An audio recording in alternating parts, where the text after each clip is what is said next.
Welcome everyone to today's panel discussion on independent industry innovators. Thank you so much for joining us today. The webinar is about to begin. All attendees will be on mute. Please feel free to put your questions in for our live Q&A. And again, I just want to thank you so much for joining us today.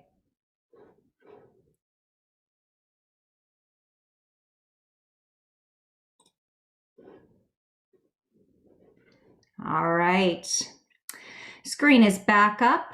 I'll have my panelists turn their videos on.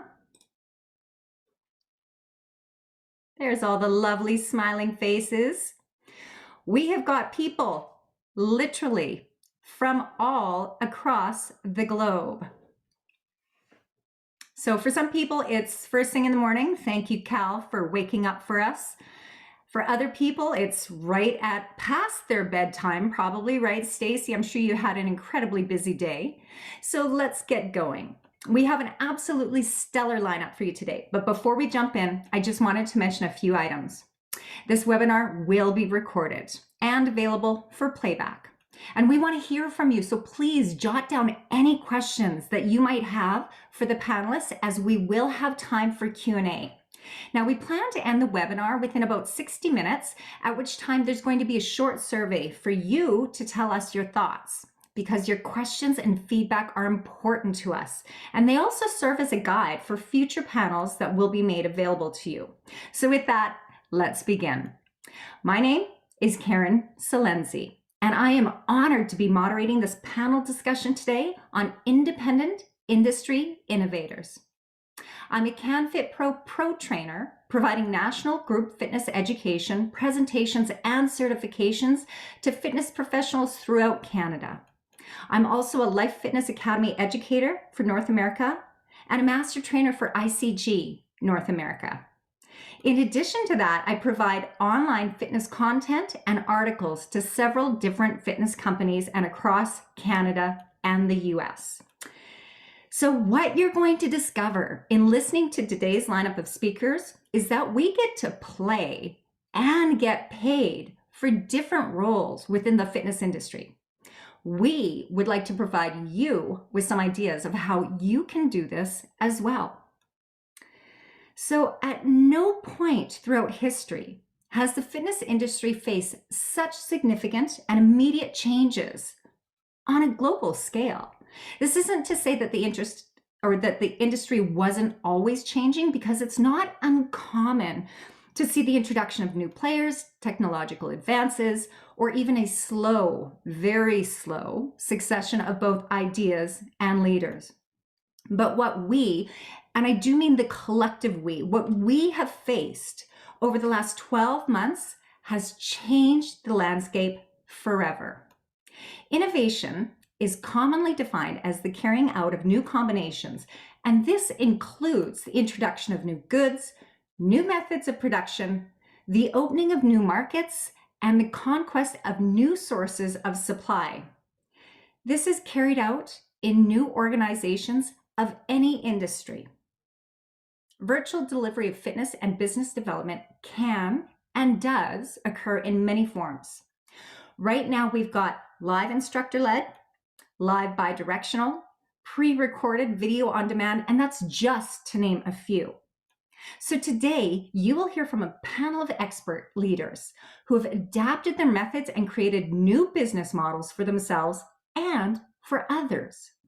Today's speakers will allow you to peek behind the curtain at some ideas and concepts that each and every fitness professional can use to become successful within our new fitness frontier. And with that, it is my absolute pleasure to introduce our speakers today. We'll start with Joey. Joey, I'll just get you to wave. Joey Stabile joins this panel with a lifetime of group exercise, triathlon, and cycling experience. He's a personal trainer, group fitness specialist, and the owner, operator, and podcast host for ICI Pro Indoor Cycling Podcast. He is also the director of club education for HeartZones, Inc., and is a fitness video producer. Cal Jamshidi is the founder of onPodio, which is empowering fitness instructors across the world to bring their own businesses or to build their own businesses as entrepreneurs.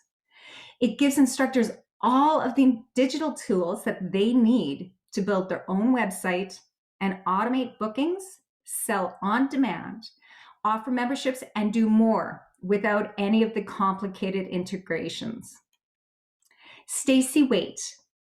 As a master trainer for Team ICG UK, Stacy started in the fitness industry in 1994 and eventually became a faculty member delivering national fitness diploma curriculum. She's held management roles in addition to being a key figure in new club startups and studio relaunches.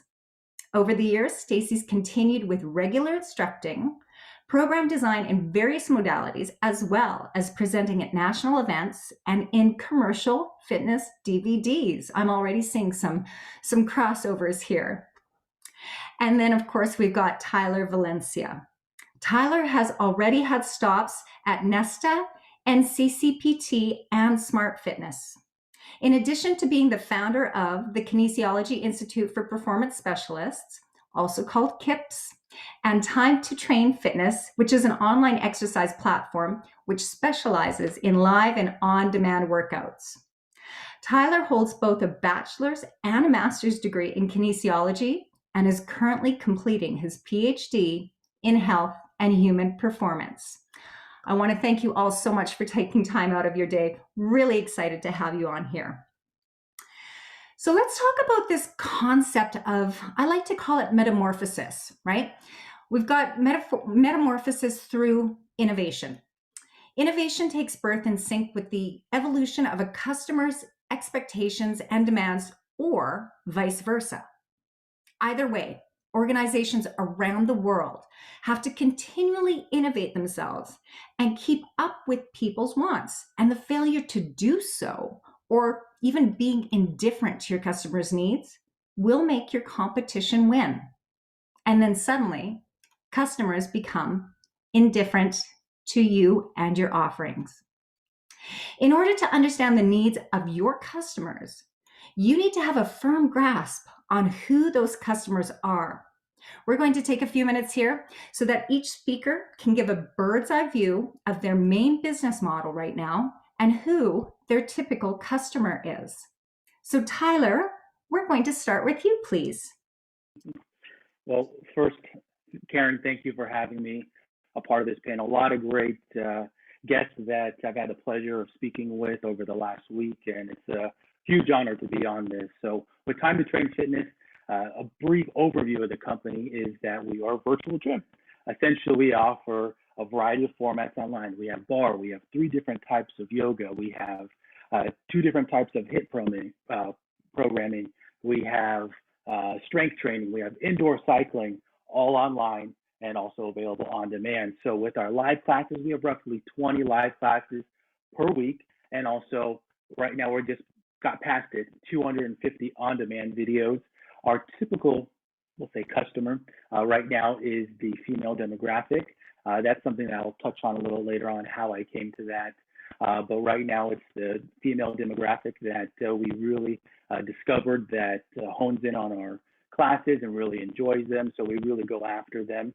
Some of the unique factors of Time to Train is that we really press upon the quality of the workouts, whether it's a streaming or an on-demand workout. If we can each time hit 1080p in terms of the video quality, all of our instructors use a interface, a music interface. They have high quality microphones. We're making sure that we're hitting those every single time in terms of the quality of the session. I'd say for the innovation, and also a part of why I'm on this panel, I guess, is that I do a lot of it for the company. I do a lot of the development in terms of the company. I built the website, I built the membership platform, and I also do a lot of the instructor training. So I spent a lot of hours with each instructor teaching them the ins and outs of the equipment, their audio levels, framing their shots, all that kind of stuff to make sure that we hit all those on a pretty consistent basis.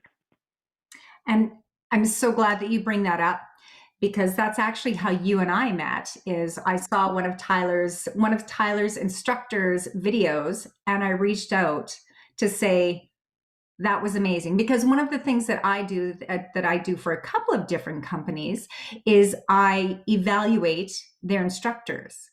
And so there's been a lot to evaluate these days with all of the virtual content.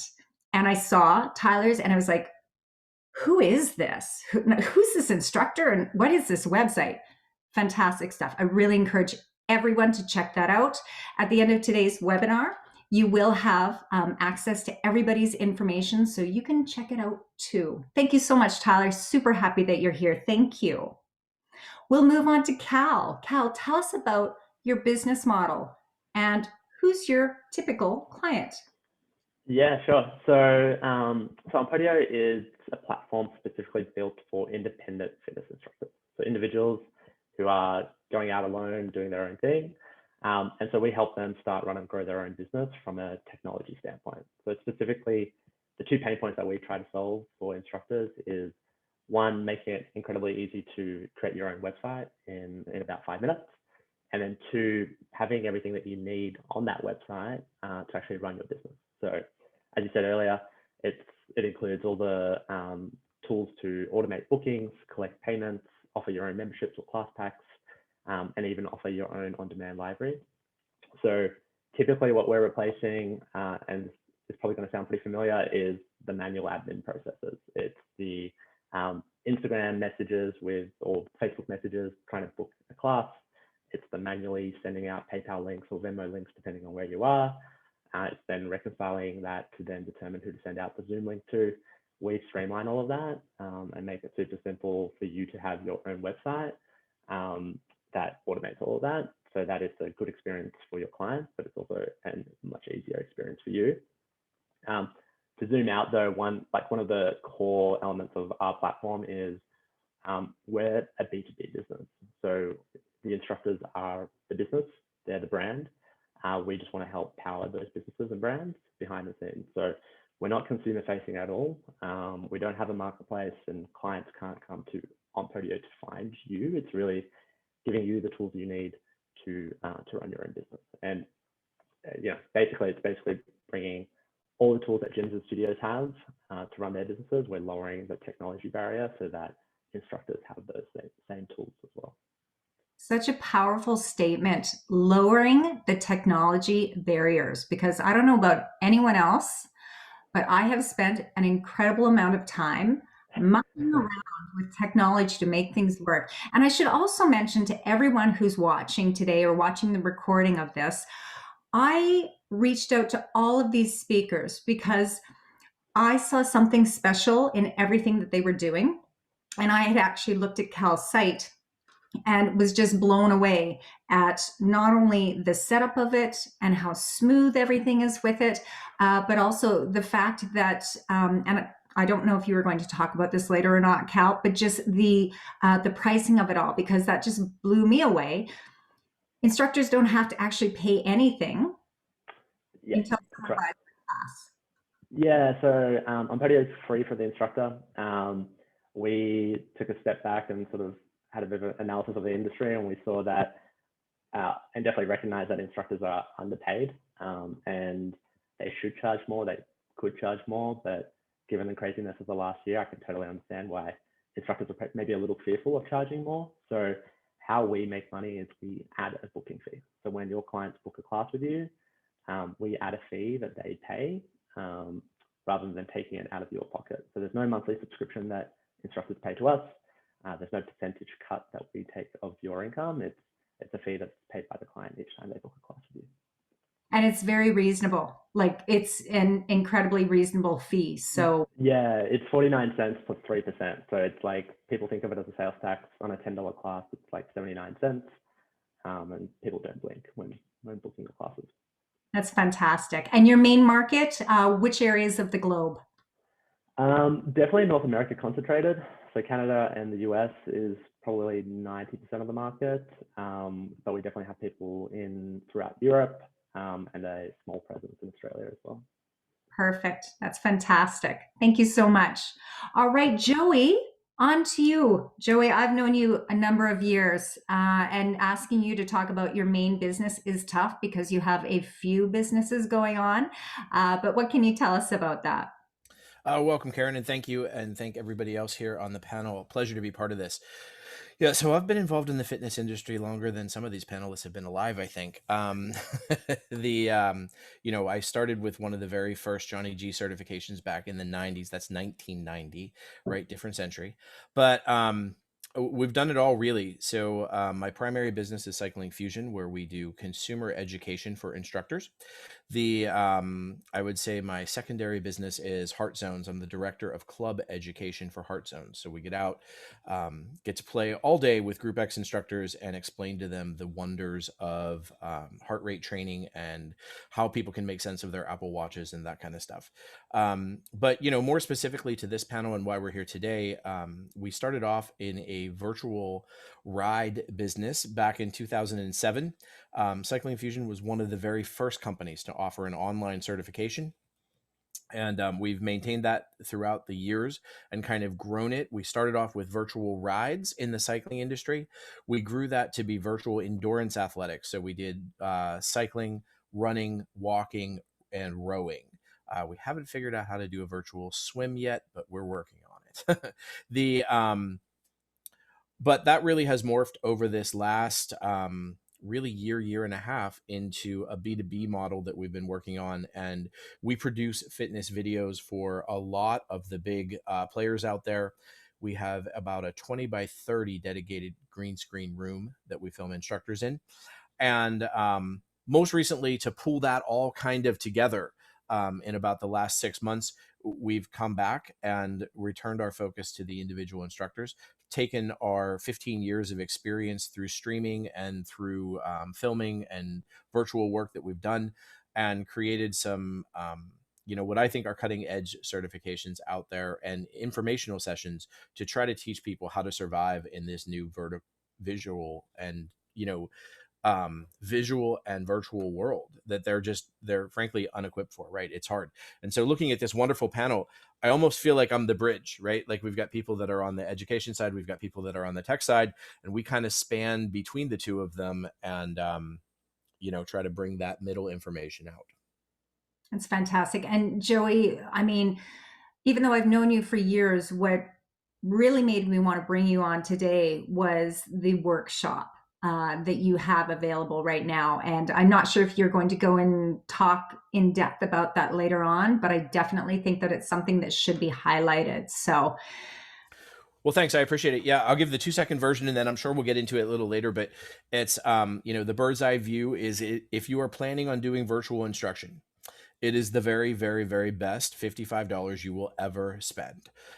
Comes with 5 hours of CE with it for most of the major places out there, and we cover everything from music liability to actual liability. And there's a lot of issues that people just don't think of. Cal and I had a great discussion the other night about it, and there's just a few little kind of tweaks that I think people are unaware of. And we've got this world economy going on, but individual rules, regulations, and laws still apply. So it's a really confusing landscape out there now. And, we can save you hours of research by just, spending a few hours with us. I look forward to hearing you share more about that later. And right now, we'll move on to my wonderful cohort partner in arms over in the UK, Stacy. Give us a bird's eye view of what you do and who your client base or customer is. Thank you, Karen. Yes, I am coming at it from a very much an instructor's perspective, feeling the pinch right now and looking at ways in which I was able to create more revenue for myself outside of the traditional live instruction and also then live delivery of education and training. So as a master trainer, that's at least 50% of my work going out and actually educating instructors in a fairly traditional format. And then the rest of my time was actually as a freelance instructor based in central London. So my bird's eye perspective from me was how am I able to grow what I do already and do what we do in the fitness industry is evolve and morph and reinvent ourselves. The opportunity came up for me to develop a training program that enabled instructors to be able to take their current skill set and grow and develop that with the ever-changing environment that we have right now, specifically with regards to indoor cycling and specifically with regards to the introduction and hopefully massive growth of power within indoor cycling. I wanted to create something that enabled a huge community of indoor cycling instructors to be able to tap into power, manufacture a bike independent, and for them to be able to find a way of taking what they do currently and introducing that to a power market, specifically fitness-based and fitness-based outcomes rather than cycling-specific outcomes. And I love that because I think, and I feel you because I'm also an educator, I'm also an instructor, and this forced pause that has happened where we cannot physically be in the same space as the people that we so want to be with. It just really forces you to reevaluate how you're going to deliver that education. If we can't do it face to face, how do we make that business model work? And I understand you're going to speak more on that continuity aspect later. Is that correct? That would be great. Fantastic. Awesome. Thank you. So just fabulous. As you can see, everyone here has a different business model and a different customer base. And depending on what you, the listener or the watcher, needs, you'll be able to figure out a business model that you can use going forward and into the future. So I want to talk a little bit more about this concept around pivoting, adapting, and evolving, because everybody on this panel has done exactly that. So we've all faced tremendous changes since early of 2020, and it is clear that the fitness industry landscape has changed, maybe forever. So many people believe that it's just a matter of time until things go back to being normal. I'm not one of them. I think this is our new normal. And I think that we'll have to continue to change and shape how we provide services within the fitness industry for a very long time. So Cal, you set up a very easy and cost-effective platform that allows independent instructors to store on-demand workouts, accept payments in any currency, and become solopreneurs on a global scale. We no longer are teaching to the people directly in front of us. We can be teaching no matter what time, no matter what country. So tell us about the fitness industry's evolution from your point of view over the past year, and what forecasts do you see the market having for the future? Yeah, absolutely. So I thought I might even share a little bit of the story of how onPodio came about, because I think it's reflective, it was driven by a trend that we observed before the pandemic. So I started on building onPodio back in April 2019. And what spurred me to build it was an undercurrent observation of what was changing in the industry when it came to boutique fitness in particular, or fitness instructors.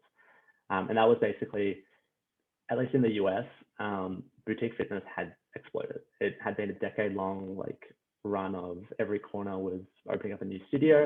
And I think the market was really getting to a point of maturation, if not saturation, in certain cities. And I think what that meant was instructors, the key differentiator between a brand, it was no longer the concept. It was no longer whether it was a spin studio or a yoga studio or this, that, or the other. It was really talent. It was the person at the front of the room who was guiding you, instructing you, and keeping you accountable. And that relationship that they were building with their clients was becoming more and more important, and was the core differentiator for each studio and each class. And so that was the sort of trend that spurred us to build onPodio. It was this realization that instructors were being more empowered, we're building amazing communities, we're building amazing relationships with their clients. And I think what the pandemic has done, it has just turbocharged all of that. It's, as gyms and studios were obviously forced to close, instructors lost their core source of income, if not only source of income, which meant they had to transition, they had to adapt. And they adapted in, I think, two ways. One was obviously going virtual, but one was more, I think, an adaptation of their mindset of really realizing that they are entrepreneurs. And instructors were always entrepreneurs. Even before the pandemic, being a contractor at a gym or at a studio meant you were an entrepreneur, you weren't in full-time employment. So I think where we've seen it, or what we've seen really change, is this mindset shift. And perhaps to put a spotlight on that, I think many instructors are now seeing the opportunity to build their own brand and their own business, going direct to the clients, and leveraging the loyalty that they have and the communities they've built with their clients. To share a couple of stats, before we started onPodio, we did a survey. The number one most important factor for consumers when they choose a class is the instructor. And that's ahead of time. So people are willing to be flexible around time to go to their favorite instructor. And the least important factor is the studio brand. And 75% of people have a favorite instructor, and 85% in a pre-COVID world said they would follow their instructor to a nearby studio if they left. So I think all of this is just like data points around how important the instructor is to the consumer experience, how powerful that relationship is. And so where we see the future of fitness is for the fitness instructor is, look, virtual has obviously been 100% of our lives for the last year. Will that go away? No. Will people go back to in person? I think definitely, but I don't think it's going to be 100% virtual goes back to 100% in person. I think we'll find some balance in the mix, but I think what you'll see is more instructors doing their own thing as independent entrepreneurs. So those in-person classes don't necessarily mean back in the studio, back at the gym that they used to work at. It might be boot camps in the park, it might be yoga retreats elsewhere, it might be things that the actual instructor is running themselves as a business owner and as an entrepreneur. I think virtual will be a big part of it, and I think we're just seeing the start of it. The forecasts say that the market was a $6 billion market in 2019, and it's expected to be a $60 billion market in 2027. So it's a 10x increase in 8 years. So while it feels like it's everything right now and we've peaked, it's I think far from it. Yeah, and that's so powerful that you say that for a couple of reasons. Number one, because you have seen how this has empowered individual instructors, which is wonderful, because I do think that a number of instructors have felt powerless for a very long time. So this is a really nice shift to see. But it's also powerful in that, the gym memberships, at least in the US and in Canada, the numbers are fairly similar, but we're really only touching around that 15 to 17% of the population that actually have gym memberships. And I think that this virtual delivery has just tipped the scales. Anyone can go to anyone's class in any format without fear. And that's just wonderful. Yeah, I think it's definitely brought more people into the fitness industry as consumers. I think the physical boundaries or the geographic boundaries are now no longer there, and you can really find the niche that might service you as a consumer. I've heard, particularly as an example, older demographics, it's quite intimidating oftentimes to go to an in-person class when you've got a bunch of 20-something-year-olds who are fit and in shape and wearing their Lululemon. Whereas being virtual, it's easy for them to be in the comfort of their living rooms, turn off the camera if they want to, and join a class with their favorite instructor who maybe it's in their local town, maybe they're halfway across the world, who knows. But it's definitely brought, I think, a lot more people into the industry because more niches can be serviced because you just don't have the same geographic limitations. And let's face it, at the end of the day, our rules as fitness professionals are to get more people moving. So I say, bring it on. They are our partners. Thank you, Cal. Let's move on to the more about the virtual delivery specifics. So there's a quote by oh gosh, I can't even remember who it is right now. But it's the secret of change is to focus all of your energy not on fighting the old, but on building on the new. And if anybody here knows who did that quote, throw it in the chat box, please. As Cal pointed out, virtual has been growing over the past few years, right? Like this is not new, but we've seen its trajectory really starting to ramp up. Now, Joey, you've been involved in virtual directing, filming, and delivery for a few years now with some pretty big name players. You also have a legal background, and you've created an incredibly thorough and focused workshop designed specifically for instructors on many different aspects of virtual delivery as an independent that they wouldn't have even thought of. You also reveal some pretty critical steps on how to avoid certain risks and liabilities. And I would love if you could just drill down into a couple of those risks that instructors really need to be aware of when it comes to virtual delivery in our current environment that they may not have even thought of. Well, thanks for the introduction, Karen. First of all, I got to get the blushing down a little bit. Um, the virtual marketplace is it's kind of like the wild wild west right now. You have everybody out there from YouTube to Facebook Live to whatever. I see questions on the Facebook groups all the time about liability, and there's so much liability in the virtual marketplace. I think that people just aren't aware of. And I want all of the instructors out there, and I hope you're instructors. I want you to close your eyes for a second, just for a second. Okay, let's lead a class, and I want you to visualize yourself up in front of a class. You've got 30 people out in front of you, and let's just say we're going to do Zumba. I love Zumba because I can't dance, so I love to watch it, but we're going to do Zumba. Okay, now close your eyes. All right, would you ever do that in the middle of a live class? But yet that same instructor allows people to turn off their screens when they're doing a Facebook workout or like a Zoom workout. And, it's so critical from some of the people that I've talked to and informing our certification. We've worked with a couple of insurance companies very closely. I've talked to their legal departments. We're thinking that your liability and your duty of care in a virtual world, especially when there's two-way communication, like a Zoom type of interactive platform, is almost identical to the duty of care that you have if you are teaching an in-person class. Now, if you're streaming like a Facebook Live where there's no two-way communication, the duty is less, but still there, but less.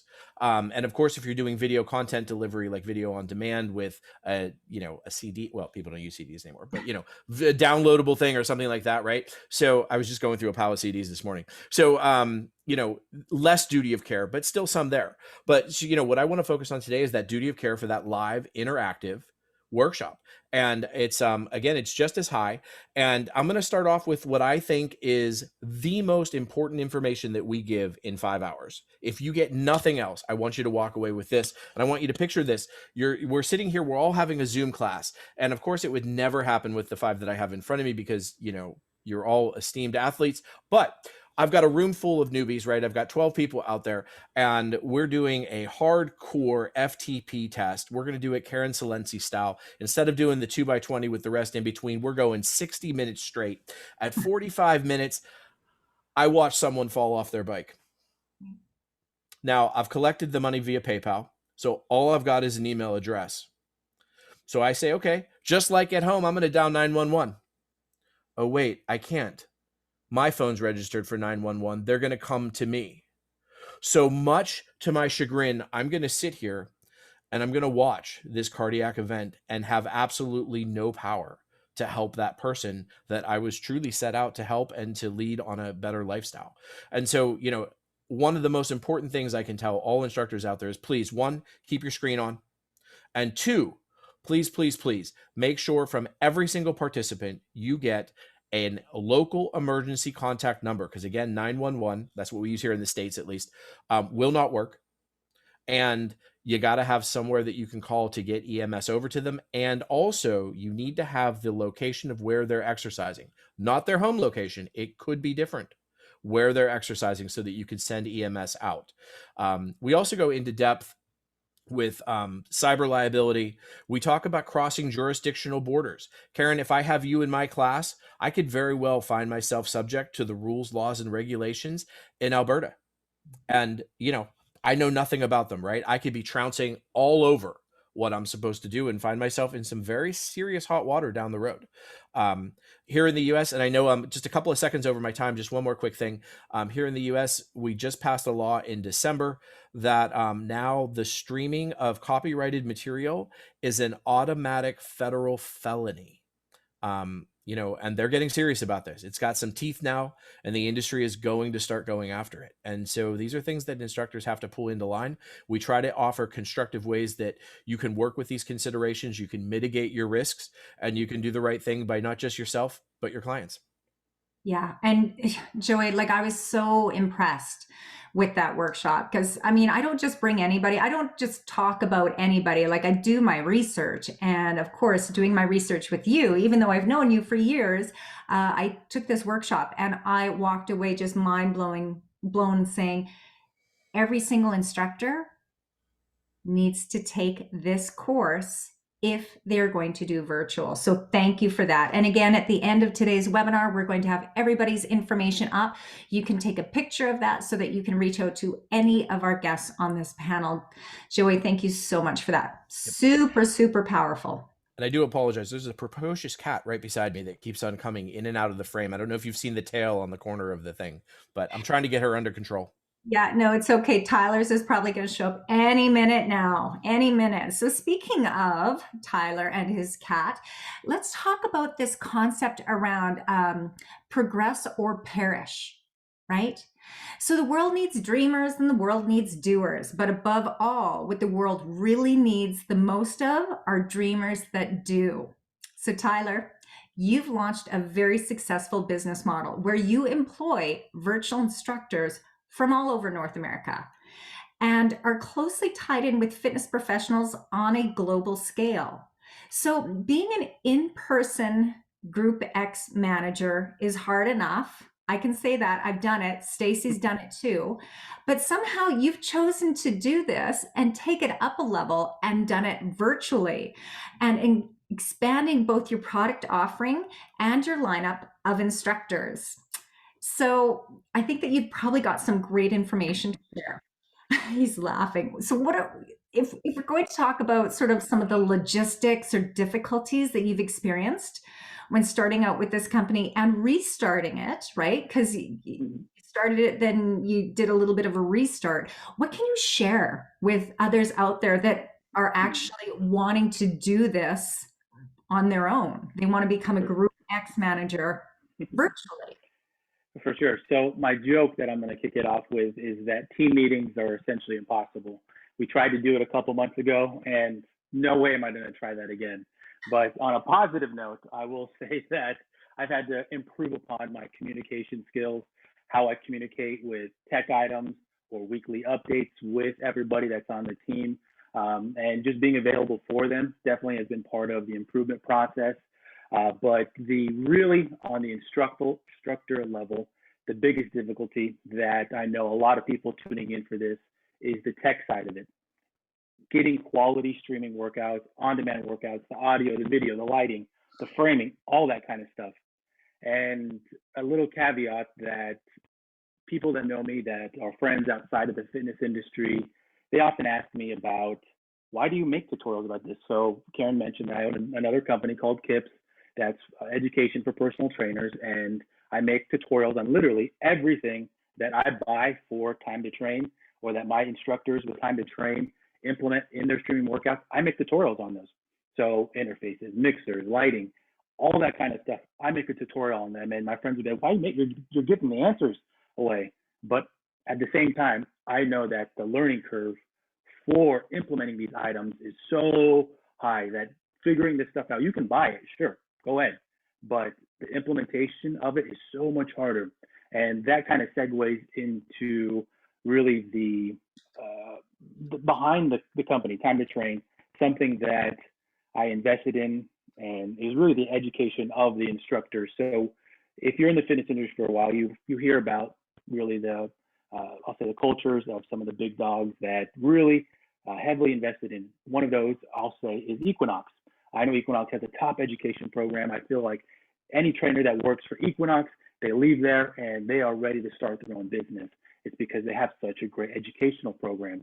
With Time to Train, I really spent a lot of time with every instructor when I onboard them now or when we first started, that we would spend hours upon hours working on where they position themselves, what each cord, why it goes into it, what adapter they need for it. So also they know how to troubleshoot when they have those issues, because those will come up. And that's one of the things that a lot of instructors these days find out, is that it's not just pressing the play button. What do I do once something goes wrong? And my instructors, they really have elevated their game in that area. They have really started to understand all these items. And from a business perspective, I'll say that focusing on the education with my trainers, with the tech items, now allows me to go in a different direction and look at ways to improve the platform, ways to engage members more, other ways to make sure that we can stay competitive. And, I'll say that it's tough when anybody starts a business. Of course, you're looking at your sales, your money coming in, your money going out, and it's mostly a lot of money going out. And trying to stay patient in those circumstances is the hardest. You have so much money going out, but at the same time, what do you stand for as a business owner? What did you build this company upon? And I really feel like staying patient and realizing how this will pay off has really helped out. And I think that the patience item, that's really something for a lot of instructors that are listening to kind of take home with them, because when they get this gear, when they get their mixer, they get their interface, they get their microphone, whatever that might be, just know that these items, they work. It's just going to take a lot of time. Stay patient and make sure that you find more tutorials on them. Don't just trust one of them. I'll watch 5 to 10 different tutorials on one item and try to get them. Just keep doing that kind of work. And Tyler is very patient because, and Joey too, because I was like, mixer, the interface, there's so many chords. And my husband got involved, and he's just about ended our marriage.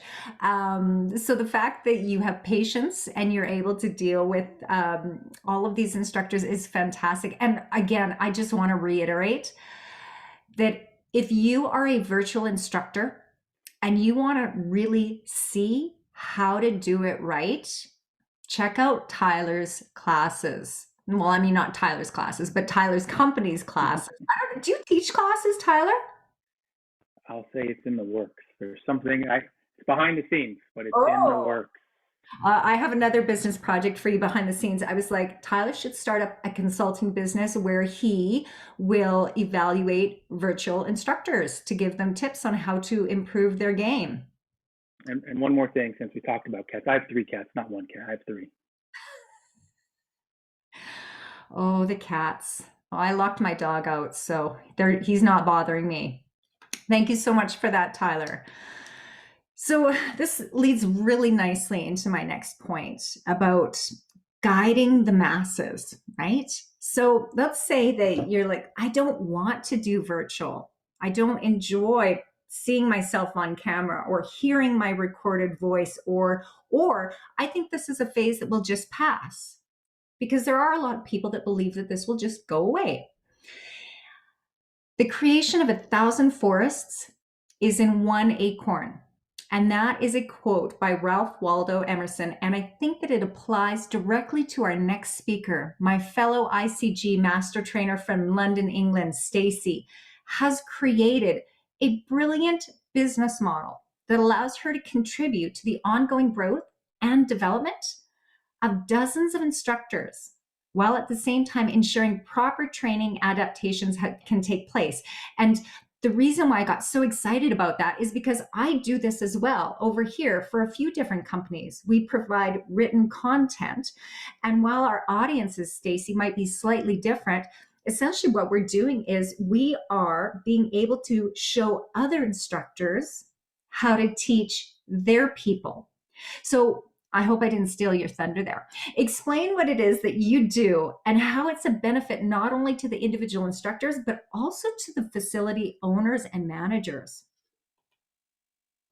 Thank you, Karen. Yeah, for sure. Part of what I do is actually to create workout templates and progressive programming for specifically fitness instructors that are teaching in an indoor cycling environment.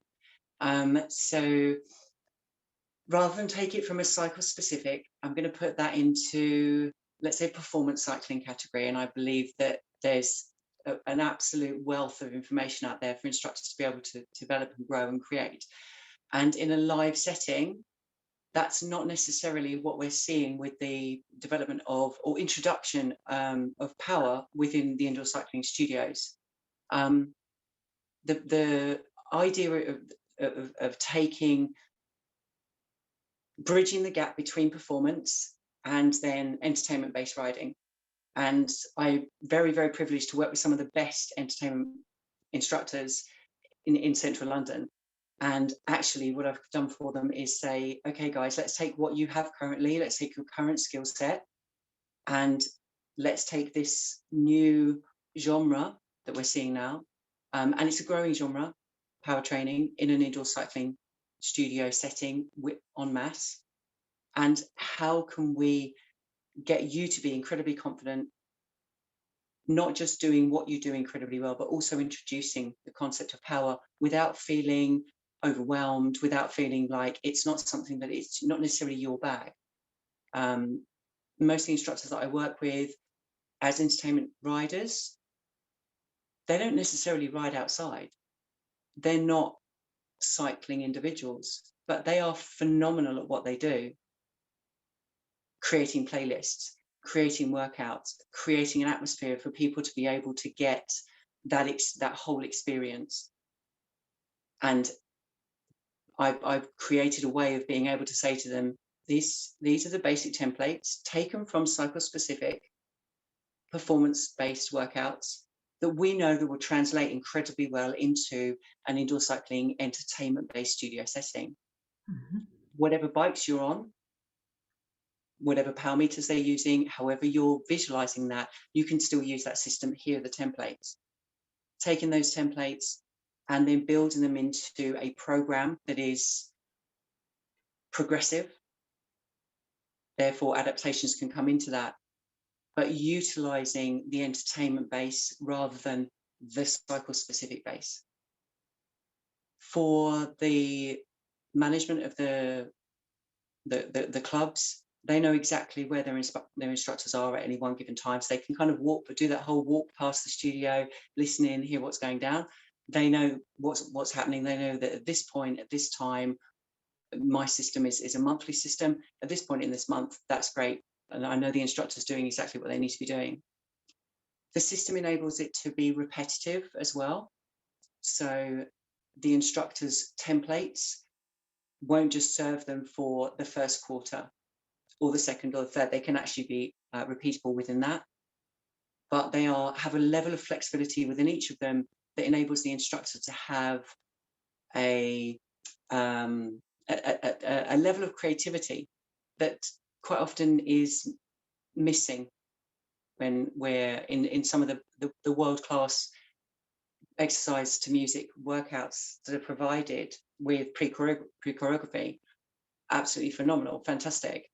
But I still want to be able to grow, and I still want to be able to create within that. For the members, they know what they're going to get. They know that they're part of a cycle. They know that from January to February, these are the progressions they're going to be seeing. From February to March, these will be the progressions that they'll see,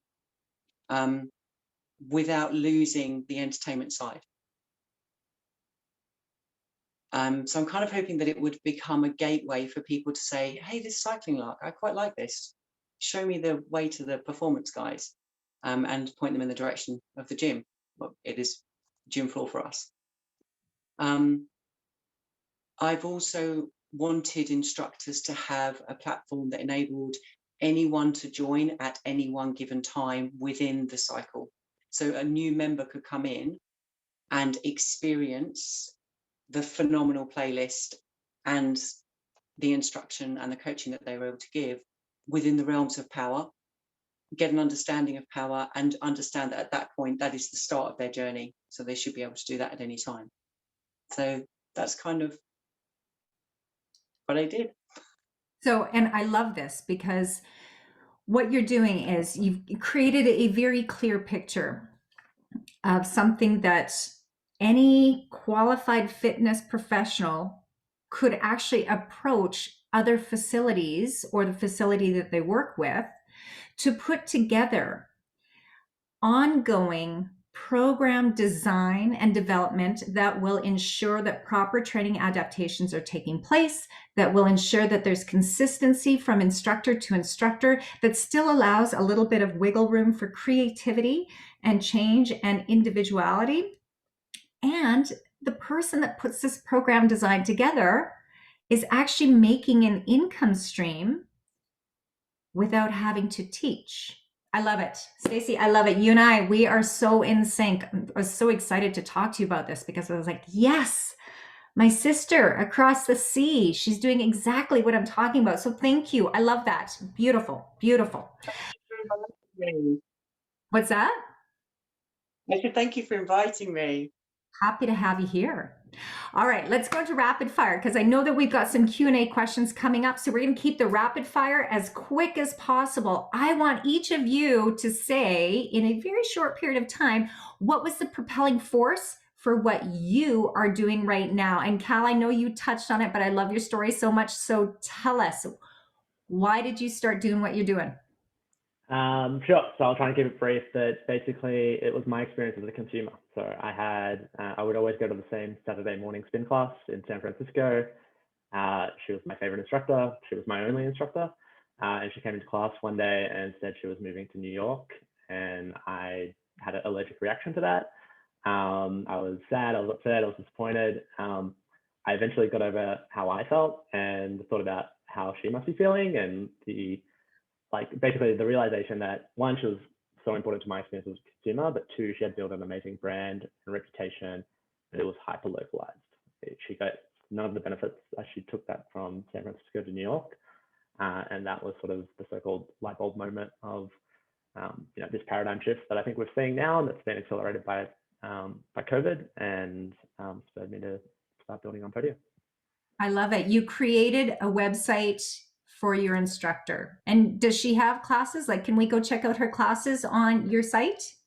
So here's the funny thing. I've been trying to track her down. I've only ever known her first name. I never knew her last name. And I don't know how to find her. I've tried. Oh my gosh. Well, you've been so all over the news. It shouldn't be hard for her to find. So I hope that somebody knows who this instructor was that went from San Fran. What was her first name? Rachel, and she was at the Equinox in San Francisco. All right. I've got some buddies in Equinox down in New York, so I'm going to reach out to them. Thank you, Cal. I love that story. Tyler, tell me about what caused this for you. Not to be too sappy about it, but when I decided to restart Time to Train, it really was that I wanted to help trainers, just like the tutorials that I was making months prior on Zoom settings, camera settings, all that kind of stuff, was that I wanted to help instructors. So I started talking with instructors, and then I recruited some instructors. And I'm not going outside the box here when I say this, but I know that fitness professionals are not the best at marketing. And so I wanted to create a business with great instructors, provide the marketing for them, create this virtual gym, and really do it at a high level. And so it's my way of essentially giving back to the instructors, giving back to the industry. Every instructor that's a part of the team, they were fired, let go at some point over the last year. And with our business model, they get paid on a monthly basis for the classes they teach. And so again, just trying to give back, trying to create money for instructors, and just trying to do my part. I love it. Thank you. Thank you for doing your part. And I'm so glad that we met because you posted that video, because look at where we are now. All right, Joey, how about you? A quick, rapid response. What brought you to where you are now? Well, funny, very similar to Stacy, actually. When I saw the virtual trend coming, I thought that, this is a chance to get back to real coaching and to real work within the indoor studios. And, Cycling Fusion has been talking about periodization now since 2007. and really having models that go out there and push this out to the public. And it's that passion for music and for performance both that has driven us for years. And so that's really how we started it off, was, this is our shot. Because realistically, as instructors, cycling specifically, I'm not going to be able to compete with Peloton, right? Bottomless dollars and bottomless music. There's nothing I can do with that. If you're a regular Group X instructor, Apple Fitness is now on the market. You're not going to be able to compete with them either. But what we have found throughout the time is that what brings customers back time after time after time, and that's results. And the way that we show results is that we offer real training, and that will provide real results, which will keep your customers with you. And so that's really how this all started. As we started going through and learning from people about what the instructors really needed, we found that while that was important to them, what they really needed was to figure out which hole on the side of the laptop to plug the mic into to be able to get it to all work out. And so that kind of, in a way, added a whole different dimension. This thing started off as a 2-hour little workshop on how to have solid teaching, models, and really developed into as much technical and liability, actually more so than the other stuff. We still cover periodization and stuff, but really this has become focused on liability. It's become focused on music. It's become focused on tech, which is just, a vast wasteland of confusion. I just want to pause you there because I want to get to Stacy before we get to answer these Q&As, because we are running out of time. Okay? I'm done. That was my 2 minutes. All right. Stacy, quick rapid fire. What brought you to where you are right now in this new virtual world? That's really simple. It was actually a fellow instructor who quite simply had sat down, had a coffee with them, and they said, I'm really struggling. I spend hours and hours and hours trying to put together what I used to do and create it with Power, and using all their understanding and knowledge of their basic training with Power, but really struggled to put the two together, and said, I don't know that I want to teach this anymore. And that broke my heart. So that was just my light bulb moment. And do I happen to know this fellow instructor? No. Okay. No, I don't think you know. I'll introduce you to him one day. All right. Thank you. Thank you for sharing that, because I do think that, our reason to change has to be more than just a decision. It has to be an emotion. Because if you make a decision without emotion, chances are that when things do get hard or you run up against some stumbling blocks without that emotion, then it might not continue on to fruition.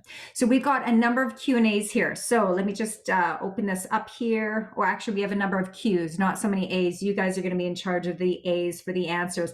All right, Cal, what are some of the trends that you've observed as instructors have moved online? And we'll keep answers really short if we can, guys, just because we're running out of time. Sure.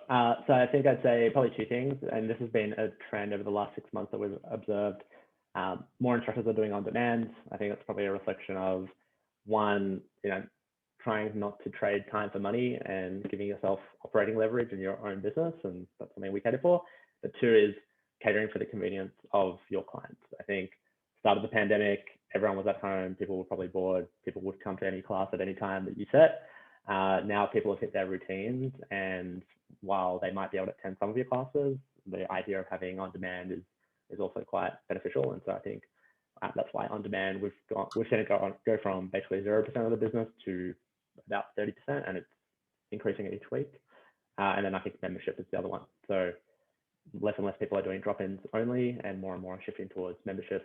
You get the benefit of generating stable income, which is fabulous. And another question popped up for you. When did Rachel move to New York? I think we've got someone listening that might know Rachel. So I don't know the specific date, other than it was November 2018 that I was in that class. I don't know exactly. I think it was within plus or minus. Okay, you see that, Michael? Michael and I are buddies, so he will let me know if he knows Rachel. So good to see that you're watching. That's fantastic. Tyler, I've got a couple of questions for you. if a fitness professional is now just starting to go virtual, what are some out of the box ideas that they can pursue? And I'm going to tag on this other question as well. What time zone has been most interested in your virtual gyms? If you can answer both of those, that would be fantastic. You got it. To start off the question, though, I want to say that if you are an independent instructor, keep competing. Whether you like the word competing or not, just keep competing. I'm going to say that I do competitor research quite a bit. I look at what's out there, and I was just looking at one last night. I'm not going to say which it was, and it's nobody that's potentially on this or even in the guest, but I was very not impressed. I was not impressed at all. And I was honestly blown away that that was the quality that was being put out there from somebody that has a huge amount of money. So keep pushing, keep competing, and along that, some out of the box ideas. And I will say that there's people on this panel, but even people that attended. I saw one of the names that even asked the question, things that you can implement with technology. One of those examples is heart rate technology. They have the ability for independent instructors to incorporate these in their small businesses now. It's not just big gyms that incorporate them with their facility. An independent trainer can incorporate them. So that's just one example for out of the box ideas, trying to create value with your system. With time zones, with ours, it's we started off with Pacific time zone just because where I'm located in Arizona, and with Arizona, it's crazy. We don't change time zones, so we have to deal with that at least once a year, twice a year when all those things happen. But as we've grown, we've started to see our membership base grow across the country, and that's partially due to what a lot of these panels have said. Guests have said about the on-demand feature. On-demand has been much more attractive to members than our live classes. And just to jump onto that as well, what has been the most successful marketing ploy do you find with your particular model, Tyler? I saw that question as well. With the best answer I can give, and it's not a good, it's probably not the best answer, but it's literally everything. That you have to do everything consistently. We literally do everything. Instagram, Facebook Lives. We do. I know that not many people don't really look into this. I'm a big fan of YouTube. We put a lot of effort into YouTube on a monthly basis, and with tutorials, with free workouts, that kind of stuff, with SEO, with website development, how pages are created. Every single item that a small business should be doing, consistently hitting those every single day, every week, every month. That's really the best advice I can give. Yeah, you need a plan and you need a pattern for when you're going to hit when and what, and use hashtags. Stacy, a couple of questions for you. Number one, someone wants to know if your programs are available for purchase. And secondly, is there a standout fitness industry innovation for you that has impacted a career choice or personal lifestyle change? So a couple of very different questions there. They were truly different questions. Yes, give me a little time because I'm actually going through the process of taking this course for verification so that I can get some accreditation for it in the UK, which would be amazing. But yes, if it's for an independent, the people that I do it for at the moment are primarily boutique studios that are bringing power facilities and power offerings actually into their stuff. So yeah, most definitely. And for the second question, I think it would have to be, for me, it would either be Reebok Step. I remember that being introduced, and that was a massive innovation for those of us up until that point that were teaching aerobics, legs, bums and tums. Those were pretty much the two options. I think body conditioning might have been in there as well at the time. So the launch of Reebok Step was huge. And then for me, honestly, spinning, that probably bigger than Step in my particular world. So yeah, that was definitely life-changing and career-changing for me. Mm-hmm. And I don't think we're done yet, right? I mean, we will continue to see innovations and evolutions happen within the fitness industry, which is fantastic because it gives us an opportunity to continually change what we do and keep doing that skill stacking. And skill stacking is where you take two completely unrelated skills and you learn how to put them together, which a number of us have had to do from moving from teaching live to virtual classes. So this has been fantastic. Thank you. Let me see. All right, we're going to do a real quick panel here because we're currently over time. Mandy wants to know if each of you can give one short, unique tip that you could give to build relationships for growing virtual client base that is larger than what a bricks and mortar coach instructor is accustomed to doing. So let us start with you, Cal. What is one unique tip that you would give? It's a good question. I think like the tip I always give instructors is, and I don't know if this answers the question specifically, but start small. I think a lot of instructors have the goals of like, I'm going to get 100 customers tomorrow and it's going to be great and life's going to be good, and it becomes overwhelming. My tip is start small, find the first 5 super fans. Maybe they're your friends, maybe they're your family, and grow from there. You know, nothing works better than growing from like referrals, and so find those first 5 super fans that are going to help you drive referrals and expand out from there. I love that. Create raving fans that will do your marketing for you. Beautiful. Tyler, what about you? What is one unique tip that you could give beyond bricks and mortar? How can people be successful virtually?